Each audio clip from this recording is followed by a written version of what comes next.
Бүтін Кыргызстан Мадумаров, урматтуу кесиптештер, биз көтөрүп аткан маселелердин баары аябай орчундуу, керектүү, шайлоочулардын коюп аткан талаптары ушундай болуп атат. Бирок жогорку кеңеш биз өзүбүздүн функциябыздан бираз сыртка чыгып кетип баратабыз.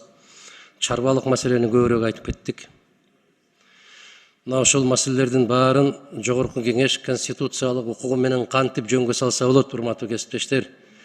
Кыргыз Республикасындагы мыйзамдардын так кыйшаюусуз даана аткарылышын көзөмөлгө алып койсок эле баары ордуна түшөт. Тилекке каршы ушуга күчүбүз жетпей атат. Кандайдыр бир эркибиз жетпей атат.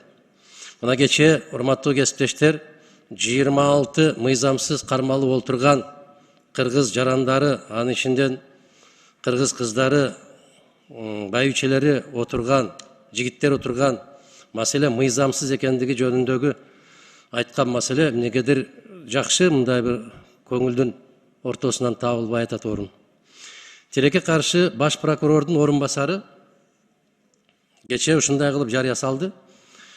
Баштакы саламаттык сактоо министри Алымкадыр Бейшеналиев боюнча ким жоопко тартылды деген суроону койдум. Бул жөнөкөй суроо эмес, бул конституциялык мыйзамдын негизинде коюлган суроо.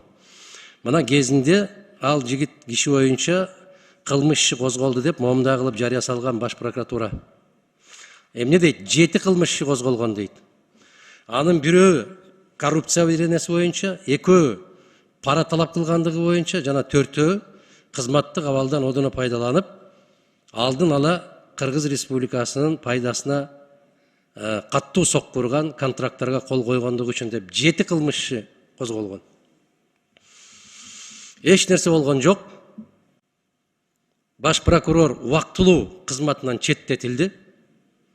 Анан кийин экөө тең бири-бири менен табышкан сыяктуу болду.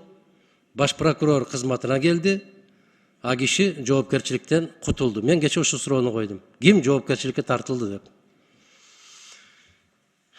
Экинчиден, ошол баш прокурордун орун басарынын ушунчалык сабатсыздыгы, баш прокурор гана сотторго, жогорку кеңештин депутаттарына, министрлер кабинетинин төрагасына жана анын орун басарларына жана мүчөлөрүнө баш прокурор гана козгой алат десем, андай мыйзам жок деп туруп, Алмаз Акунжанович, жанында отурдуңуз, андай мыйзам жок дебеди. Мына ушундай сабатсыздар, ушундай кадрлар менен кайда барабыз биз? Мына Кыргыз Республикасынын конституциялык мыйзамы, Кыргыз Республикасынын прокуратурасы жөнүндөгү мыйзам, бул конституциялык мыйзам. Бул өткөн жыл 10 сентябрда күчүнө кирген. Мына ушул мыйзамды жок деп жарыя кылып атат ошол азамат. Кантип иштейт кийин? Кантип көзөмөлгө алат мыйзамдардын аткарылышын?